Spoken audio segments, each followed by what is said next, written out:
आणि आता बातमी आहे धाराशिवमधून कळंबमधील मनीषा बिडवे हत्या प्रकरणी एका आरोपीला ताब्यात घेण्यात आलाय।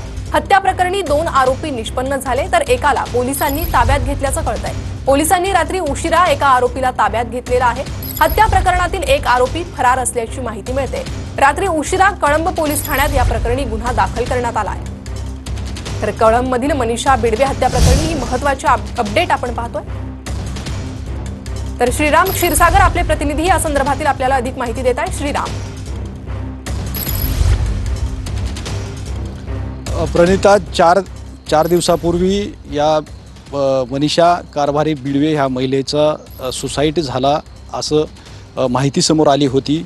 मात्र ज्यावेळी पोस्टमार्टम रिपोर्ट आला त्यावेळी ह्या महिलेचा खून झालेलं निष्पन्न झालं आणि आज रात्री उशिरा या प्रकरणी 2 आरोपी जे आहेत ती निष्पन्न झाले होते आणि त्यामधील एक आरोपीला रात्री उशिरा पोलिसांनी पकडलेला आहे आणि रात्री उशिरा त्याच्यावरती सेक्शन 103(1) सेक्शन 249 239 प्रमाणे गुन्हा दाखल करण्यात आलेला आहे। हे प्रकरण म्हणजे ज्यावेळी ह्या महिलेचा मृत्यू झाला त्यावेळी सुसाईड असं सांगण्यात आलं होतं प्राथमिक माहिती। मात्र अंजली दमाने यांनी ज्यावेळेस यामध्ये एंट्री केली आणि अंजली दमाने यानं दावा केला की संतोष देशमुख यांच्या हत्या प्रकरणाची जी महिला तयार केली होती ती महिला हीच आहे असा दावा केल्यानंतर ह्या प्रकरणाला प्रकर्षानं वेगळं वळण आलं आणि त्यानंतर पोलिसांनी या प्रकरणाची तपास जी आहे ती वेगात वाढवला आणि पथकं जी आहेत ती आरोपीला पकडण्यासाठी तैनात केली होती।